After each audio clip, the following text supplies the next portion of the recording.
Jake Wilson stood among the crowd of excited tourists outside Buckingham Palace, his camera hanging around his neck and a cold beer in his right hand. The 28-year-old American teacher had dreamed of this trip to London for as long as he could remember.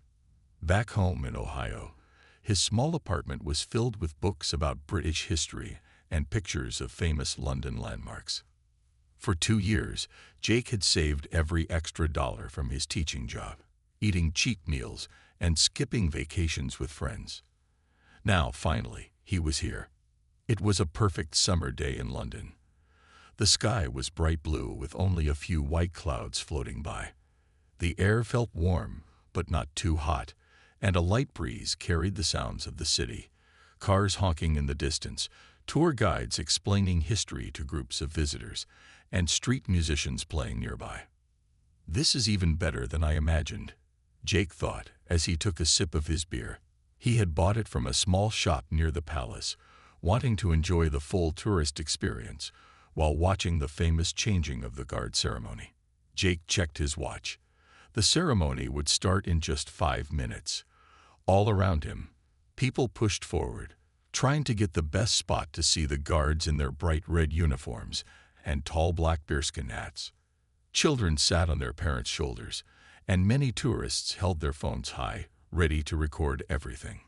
"Excuse me, coming through," a tall man said, squeezing past Jake. More people followed, all trying to move closer to the palace gates. Jake held his beer carefully as the crowd grew tighter around him. He stood on his tiptoes, trying to see over the heads in front of him. The royal guards were already in position, standing perfectly still like statues. Their faces showed no emotion, and they stared straight ahead, never blinking. How do they stand so still? Jake wondered. He had read that the guards trained for months to perfect their famous discipline. They weren't allowed to smile, talk, or move, no matter what happened around them. Suddenly, the sound of marching feet and drums filled the air. The crowd pushed forward even more as the new guards approached for the ceremony. Jake felt someone bump into his back, then his elbow. Before he could steady himself, his beer slipped from his hand. Everything seemed to happen in slow motion. The cup of beer flew through the air, the golden liquid spilling out in a perfect arc. Jake's eyes widened in horror as he watched it splash directly onto the chest of the nearest royal guard, soaking the front of his pristine red uniform. "Oh no," Jake gasped. The crowd around him fell silent for a second, then erupted in shocked whispers. Some people pointed at Jake, others covered their mouths in surprise, and a few even laughed nervously. Jake's face burned with embarrassment. The guard, a tall man with a strong jaw and serious eyes visible beneath his tall hat, didn't move a muscle. Beer dripped down his uniform, but his expression remained completely blank, his eyes fixed straight ahead as if nothing had happened. "I'm so sorry," Jake called out, his voice shaking. It was an accident. The guard didn't respond or even look at him. Jake's heart pounded in his chest as he noticed 2 palace security officers moving quickly through the crowd toward him. Their faces looked serious, and they wore black uniforms with official badges. "Sir, please come with us," one of the officers said firmly when they reached Jake. He placed a hand on Jake's shoulder. "It was just an accident," Jake explained, his voice barely above a whisper. "Someone pushed me." "Please come with us now, sir," the officer repeated, more firmly this time. As the officers led Jake away from the crowd, he could feel hundreds of eyes watching him. His dream vacation was quickly turning into his worst nightmare. Jake's legs felt weak as the 2 security officers led him away from the crowd. His mouth was dry, and his hands shook slightly. The officers walked on either side of him, not holding him but making it clear he should follow them. They moved through a small side gate that tourists never used, away from the main palace entrance. "Where are we going?" Jake asked, his voice breaking slightly. "To the security office," the taller officer replied. "We need to ask you some questions." Jake looked back over his shoulder at the crowd of tourists. Many were still watching him, some pointing and whispering. The royal guard still stood perfectly still, beer stains darkening the front of his red uniform. Jake felt a wave of shame wash over him. The security office was a small plain room with white walls and no windows. It had a desk, 3 chairs, and a few filing cabinets. A security camera hung in one corner of the ceiling. On the walls were framed photographs of the royal family and maps of the palace grounds. "Please sit down, sir," the shorter officer said, pointing to a chair. "May I see your passport?" Jake reached into his pocket with trembling fingers and pulled out his American passport. He handed it over, watching anxiously as the officer opened it and wrote down his information in a notebook. "My name is Officer Bennett," the taller officer said, sitting across from Jake. "This is Officer Taylor." He nodded toward his partner. "Can you explain what happened out there?" Jake took a deep breath. "I was just watching the guards. The crowd was pushing from behind, and someone bumped my arm. My beer spilled before I could stop it." He looked down at his hands. "I feel terrible about it. I would never do something like that on purpose." Officer Bennett nodded slowly. "We understand it was likely an accident, Mr. Wilson, but we take incidents involving the royal guards very seriously. These men are not tourist attractions. They are active duty soldiers protecting the royal family." Jake nodded quickly. "I know that. I've read about them. I have nothing but respect for them. I promise." Officer Taylor returned Jake's passport, but kept writing notes. "Have you had any other alcoholic drinks today, Mr. Wilson?" "No, that was my first one," Jake said. "I'm not drunk, if that's what you're asking." The officers exchanged looks. Officer Bennett leaned forward. "Here's the situation, Mr. Wilson. Interfering with a royal guard's duties can be a serious offense. In some cases, it can lead to fines or other legal consequences." Jake's heart sank. He thought about the money he had saved for this trip, about having to call his parents for help, about possibly needing a lawyer in a foreign country. Would this go on his record? Could he lose his teaching job back home? "What's going to happen to me?" Jake asked quietly. "We need to file a report," Officer Taylor said. "And we need to speak with Sergeant Miller, the guard involved in the incident." "Sergeant Miller," Jake repeated. So the guard had a name. Until now, the guard had seemed like just a famous uniform, not a real person with a name and a life. "Yes, Sergeant James Miller," Officer Bennett confirmed. "He's been a member of the Queen's Guard for 7 years. Officer Taylor stood up. "I'll go check if Sergeant Miller is available to give a statement now that his shift at the post is ending." After Officer Taylor left the room, Jake and Officer Bennett sat in uncomfortable silence. Jake's mind raced with worst-case scenarios. Would he be taken to a police station? Would he need to pay a large fine? Would this ruin the rest of his carefully planned and saved for vacation? The minutes ticked by slowly on the wall clock. Jake noticed his hands were still shaking. He thought about the royal guard, Sergeant Miller, standing perfectly still while beer dripped down his uniform. How embarrassing that must have been for a professional soldier. Jake felt a fresh wave of shame. Then the door opened. Officer Taylor stepped back into the room, but he wasn't alone.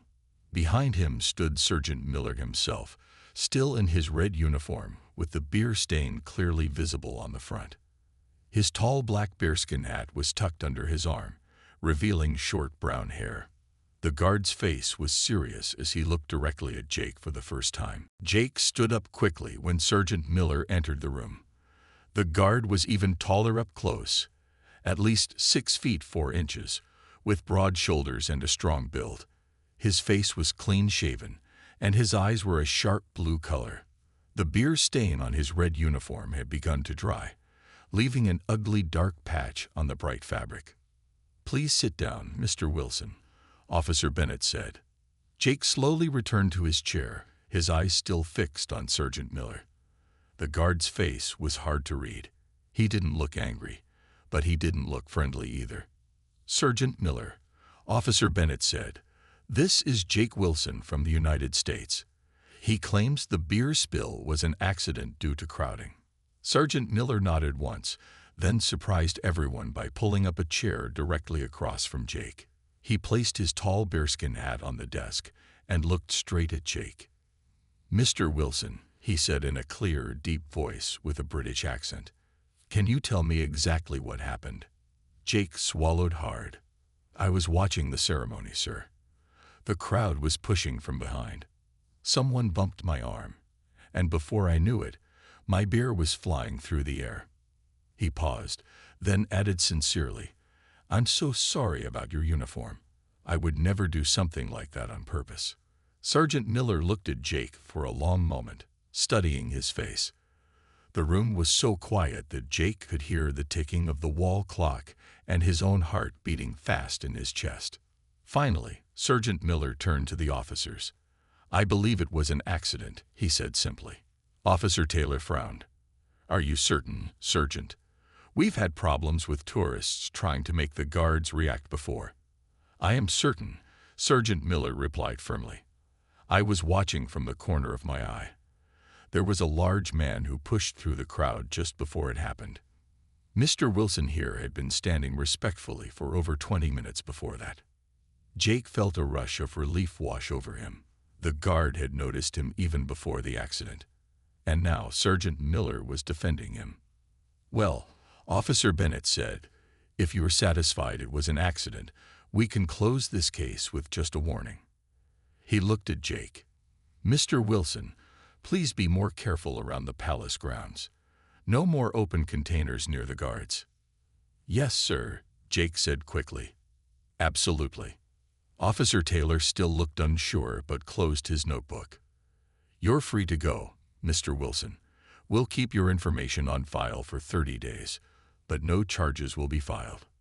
Jake could hardly believe what was happening. Just minutes ago, he thought his vacation was ruined, and he might be in serious trouble. Now he was being released with just a warning. "Thank you," Jake said, looking at each person in the room. When his eyes met Sergeant Miller's, he added, "And thank you especially, Sergeant.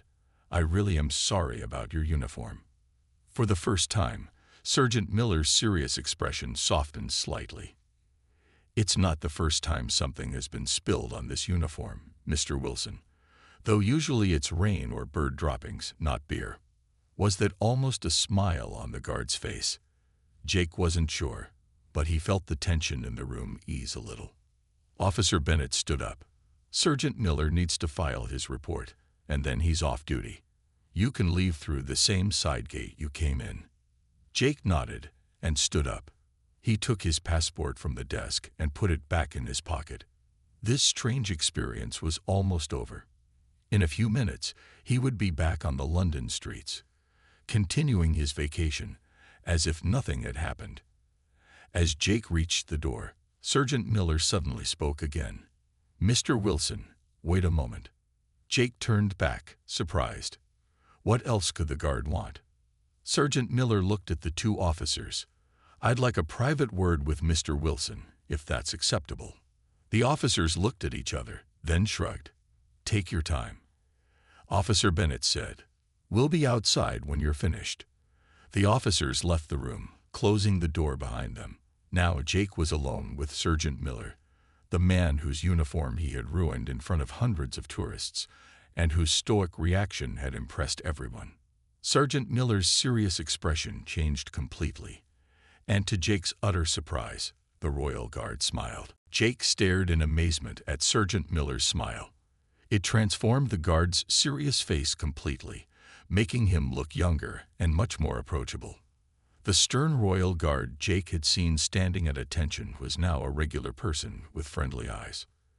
"You look surprised," Sergeant Miller said, his voice more relaxed than before. "Did you think I sleep standing up and never smile?" Jake laughed nervously. I don't know what I thought. I guess I expected you to be angry about your uniform."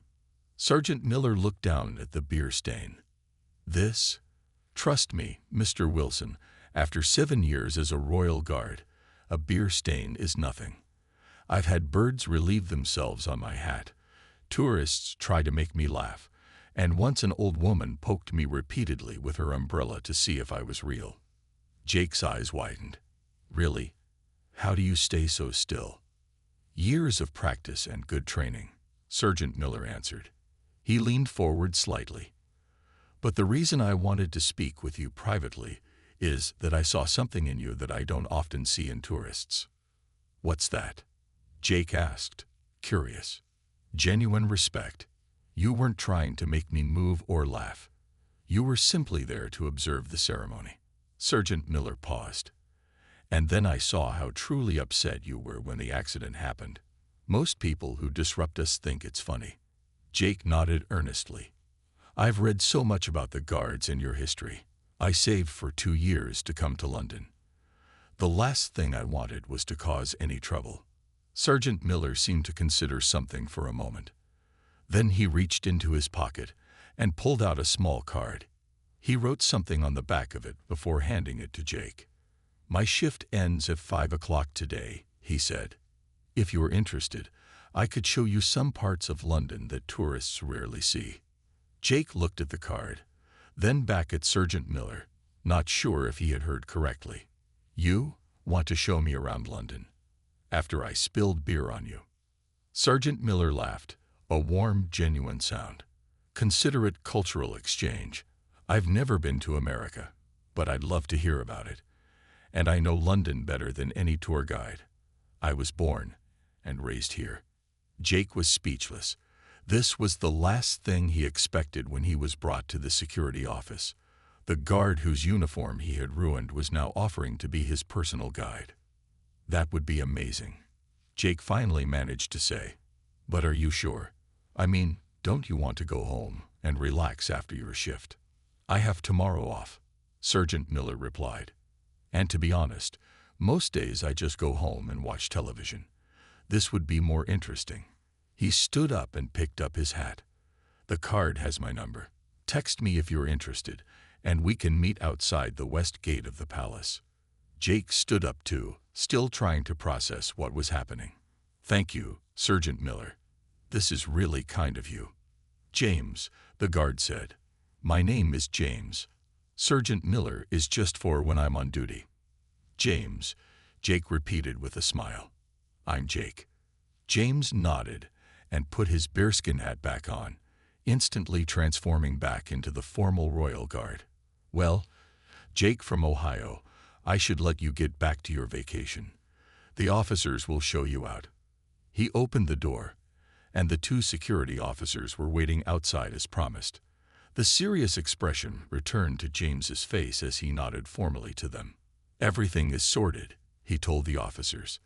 Thank you for your assistance with this matter. Officer Bennett looked from James to Jake. So we're all good here? Yes, James replied in his official tone.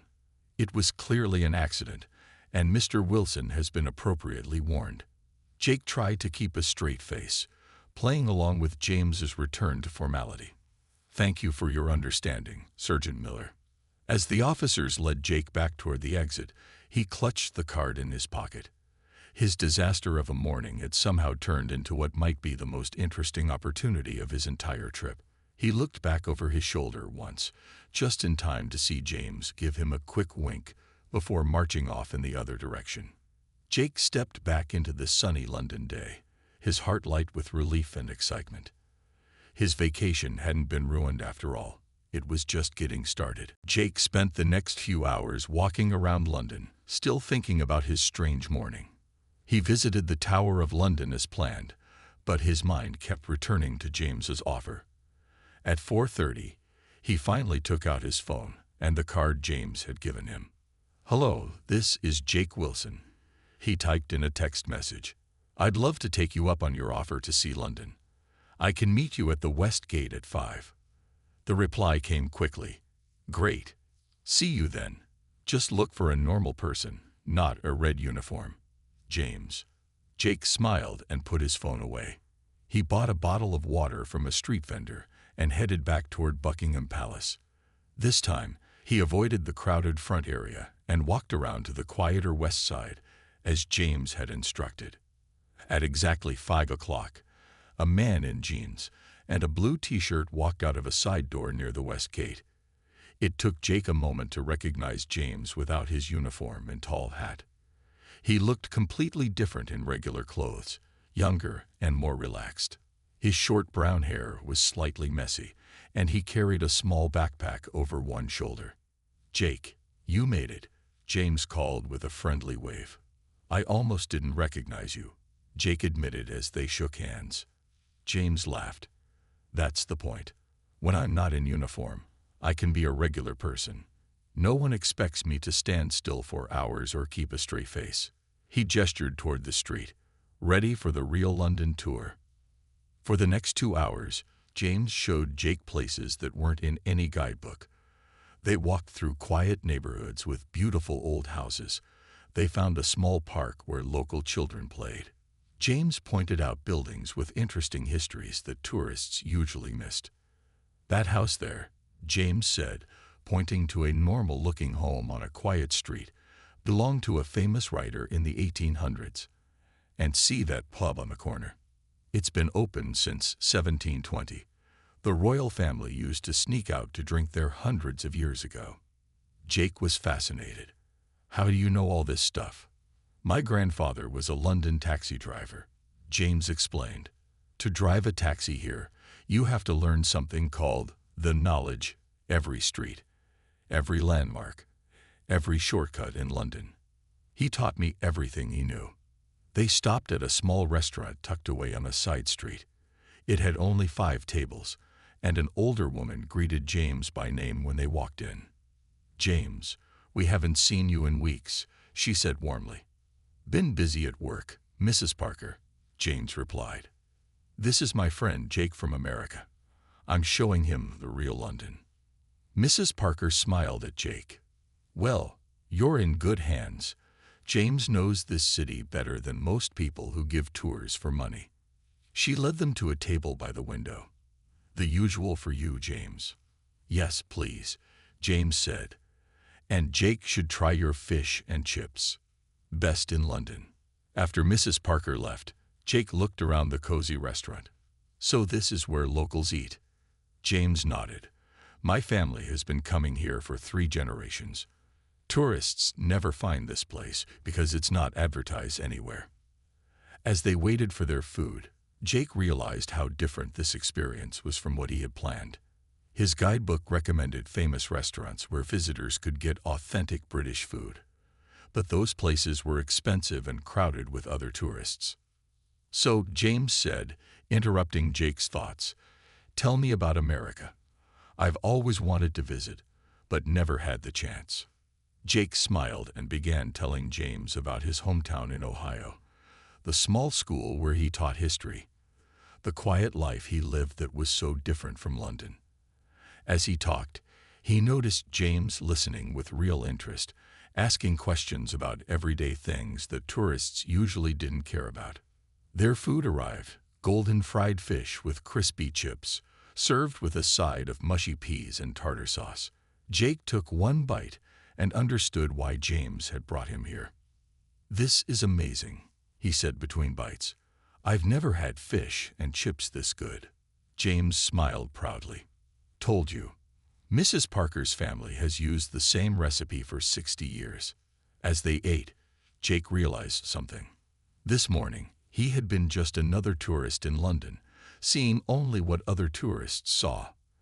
Now, thanks to a spilled beer and an understanding royal guard, he was experiencing the real London with a local who was quickly becoming a friend. After dinner, James and Jake walked through the evening streets of London.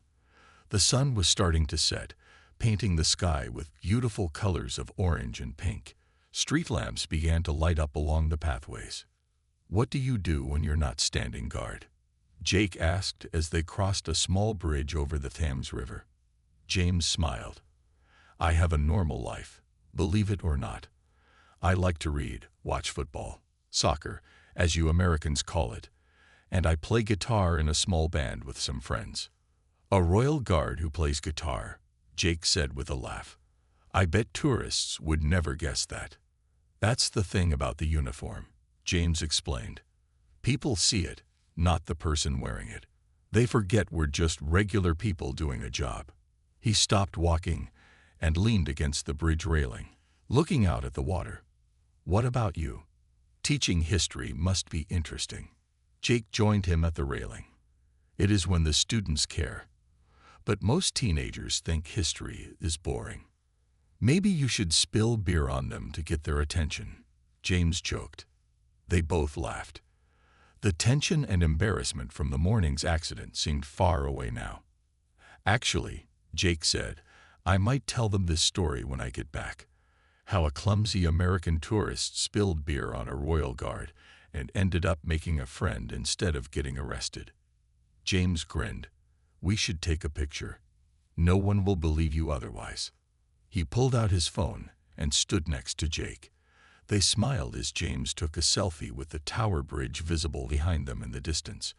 It was a normal tourist photo, except one of the people in it was a royal guard who was off duty. Send that to me, Jake asked. James nodded and sent the photo to Jake's phone. Evidence of your London adventure. They continued walking, and James led them to a small music pub tucked away on a quiet street. From outside, they could hear live music playing.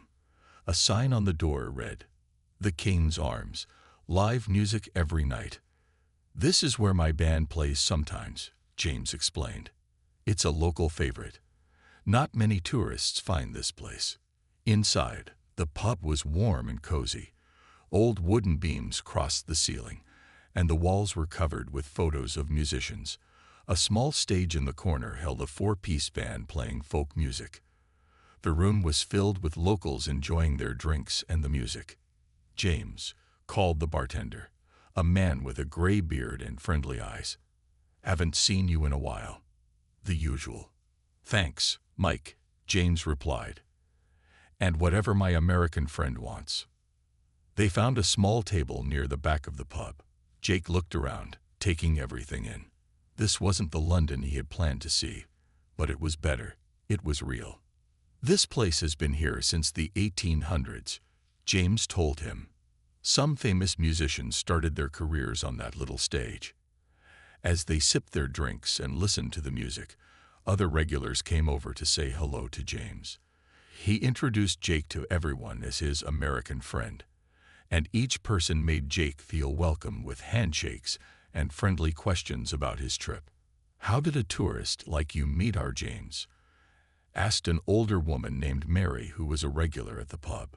Before Jake could answer, James jumped in with a grin. He bought me a drink. Well, sort of. He threw it at me. Jake's face turned red, but everyone laughed, including James. I'm a royal guard, James explained to the confused woman. Jake here had a little accident this morning involving a beer and my uniform. You're pulling my leg, Mary said, looking from James to Jake. It's true, Jake admitted. I thought I was in serious trouble. Show her the photo of us by the bridge, James suggested. Jake pulled out his phone and showed Mary the selfie they had taken. Then, to his surprise, James pulled up another photo on his own phone. A picture of himself in his full guard uniform, standing at attention. Well, I never would have guessed, Mary said, looking impressed. Our James, a royal guard. And you two met because of a spilled beer. That's a proper London story, that is. As the evening went on, Jake realized this day, which had started as a disaster, was becoming one of the best memories of his entire life. Here he was, in a historic London pub that no tourist guide mentioned, surrounded by friendly locals, all because he had accidentally spilled beer on the right royal guard. The next morning, Jake woke up in his small hotel room feeling different than he had since arriving in London. Instead of reaching for his guidebook and tourist map, he checked his phone. There was a text message from James. Day off today. Want to see more of the real London? Meet at Westminster Bridge at 10 if you're interested. Jake smiled and typed back quickly. Definitely. See you at 10. He got ready faster than usual, skipping the hotel's expensive breakfast to grab a coffee and pastry from a small shop on the way. At exactly 10 o'clock, he reached Westminster Bridge where James was waiting, again dressed in casual clothes. Sleep well? James asked with a friendly smile. Best sleep since I got here. Jake replied. "Thanks again for last night. That pub was amazing." James nodded. "Today will be even better. I'm taking you to my favorite places in the city." They started their day with a boat ride on the Thames, but not on the large tourist boats. James knew a local man who took them on his small fishing boat, showing them views of London from the water that most visitors never saw. "See that building there?" The boat owner, an older man named Bill, pointed to an ordinary-looking structure. Used to be a secret meeting place during World War II. Spies would gather there. After the boat ride, James took Jake to a small market hidden between tall buildings in an alley that tourists rarely found. The market was full of local people buying fresh food, handmade crafts, and unique items you couldn't find in regular stores. "Try this," James said, handing Jake a small piece of strange-looking cheese from one of the stalls. "It's made on a farm just outside London. My grandmother used to buy it here every week." Jake tried the cheese, surprised by its rich, unusual flavor. "That's really good." They spent an hour exploring the market, with James introducing Jake to various shop owners he knew. One elderly woman selling hand-knitted scarves insisted on giving Jake a blue one as a gift when she heard about how they had met. A royal guard and an American tourist becoming friends after a beer accident. "That's the best story I've heard all year," she said with a warm laugh. "Take this scarf to remember London by." After the market, they found a quiet spot in a small park for lunch. James had picked up sandwiches, and they sat on a bench watching local children play while they ate. "This isn't what I expected from my London trip," Jake admitted. "I had this whole plan, all the famous places, all the tourist attractions. But this is so much better." James nodded. Most people never see this side of London. They'd visit Big Ben, the Tower, Buckingham Palace, take some photos, and think they've seen London. But the real city is in these small parks, local markets, and neighborhood pubs. "Like the difference between visiting someone's house and actually living there," Jake said.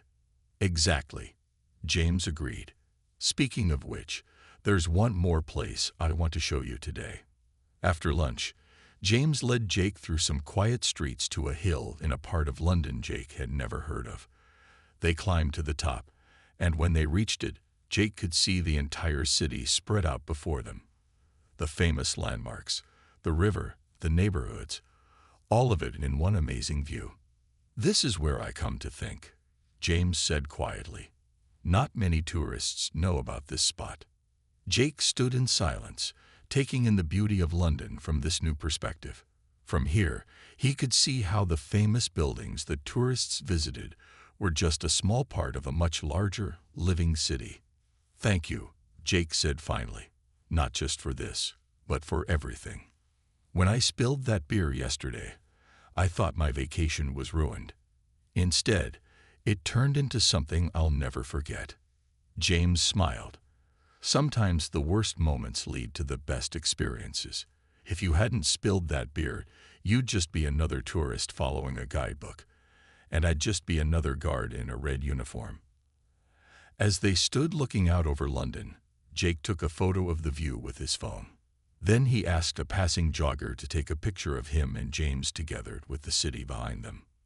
"For my students," Jake explained, "to show them how one embarrassing accident led to the best London experience possible." That evening, after a full day of exploring London with James, Jake returned to his hotel room.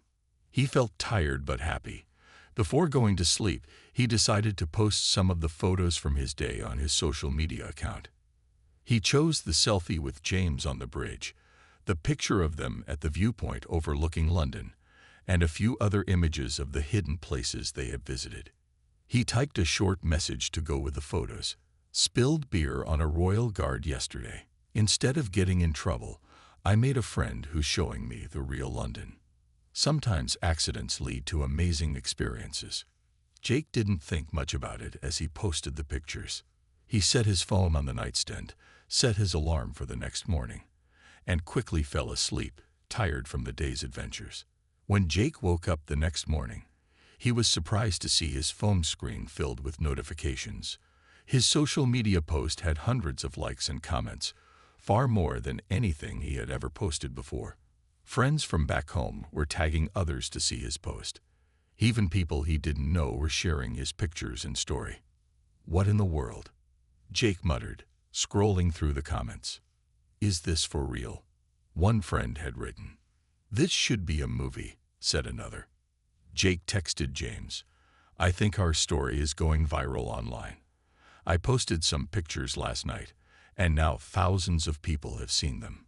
James replied a few minutes later, "Just saw it.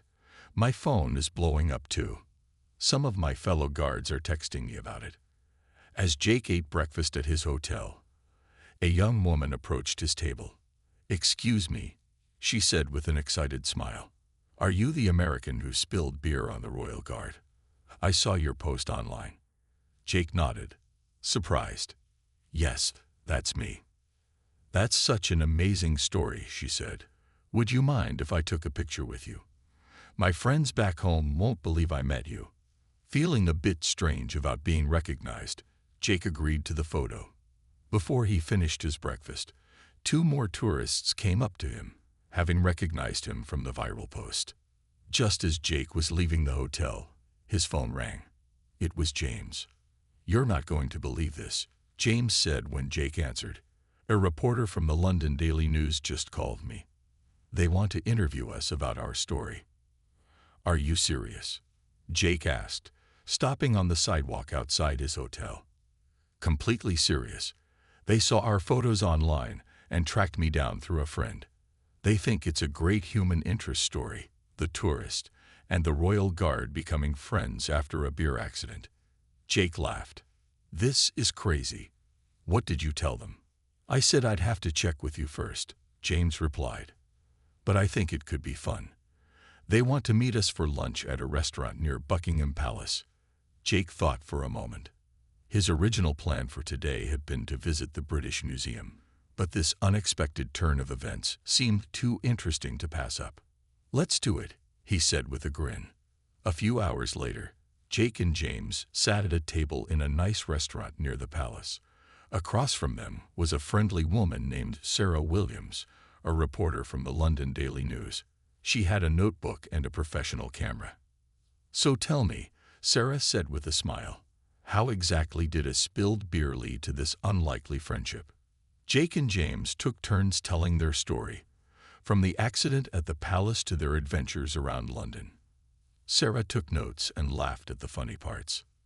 "What I really love about this story," Sarah said when they finished, "is how it shows that sometimes the most embarrassing moments can lead to the most wonderful connections." After the interview, Sarah took several photos of Jake and James together. She told them the story would be in tomorrow's paper, and on their website even sooner. As they left the restaurant, Jake shook his head in amazement. "When I spilled that beer, I thought it was the worst moment of my trip. Now we're going to be in the London newspapers." James laughed. "Life is strange that way. You never know where a simple accident will lead." What neither of them realized was that their story was about to spread much farther than just one London newspaper. The next morning, Jake woke up to find his phone ringing. It was James, sounding excited. "Jake, have you seen the news? Our story is everywhere. It's not just in the London Daily News. It's on television and websites all over the world." Jake quickly turned on the TV in his hotel room and flipped to a news channel. To his amazement, there was a picture of him and James on the screen. The news anchor was smiling as she told their story.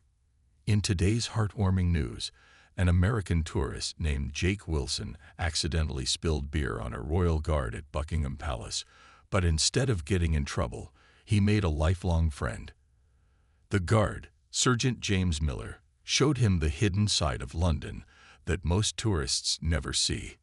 Jake sat on the edge of his bed, stunned. "This is unbelievable," he said to James on the phone. "How did this happen?" "People love a good story," James replied. "And check your email. You won't believe what I just received."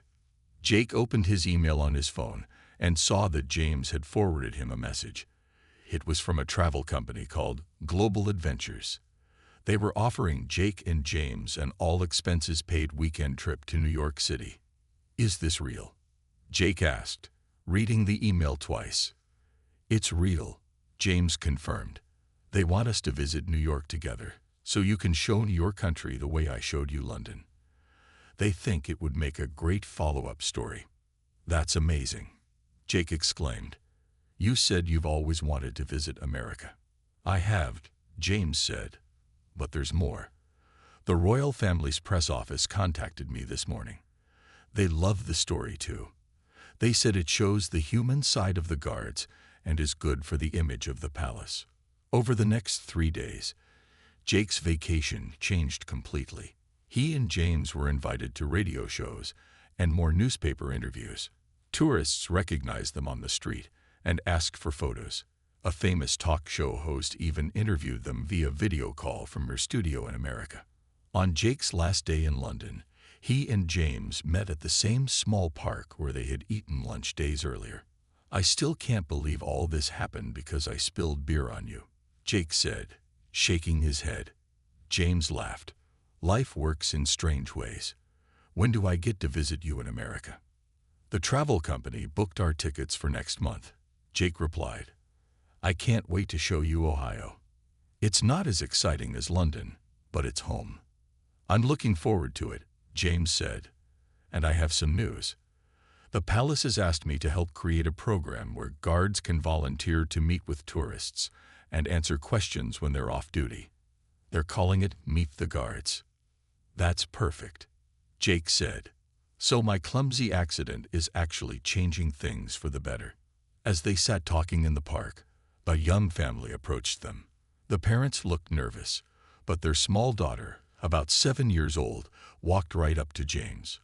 "Are you the nice guard from the story?" she asked in a sweet voice. James smiled and nodded. "Yes, I am." "Can I have a picture with you and your friend?" she asked. "I want to be a guard when I grow up." James and Jake happily posed for a picture with the little girl. Her parents thanked them, saying their daughter had been talking about the story all week. As the family walked away, Jake turned to James. "Do you realize the impact our story is having? That little girl wants to be a guard because of you." James nodded, looking thoughtful. "It just shows how one small moment can change so many things. If you hadn't spilled that beer. If you hadn't been so understanding," Jake added. "If we hadn't decided to become friends," James continued. They both smiled, knowing that what had started as an embarrassing accident had become something much bigger. It had shown people around the world that kindness and friendship can come from the most unexpected places. Their story had touched hearts and changed minds. As Jake prepared to return to America the next day, he knew that this trip, which began with a spilled beer and almost ruined vacation, had become the most meaningful journey of his life. And it wasn't over yet. Soon, James would visit America, and their unlikely friendship would continue to grow across the ocean that separated their homes. What started with spilled beer had become a bond that would last a lifetime.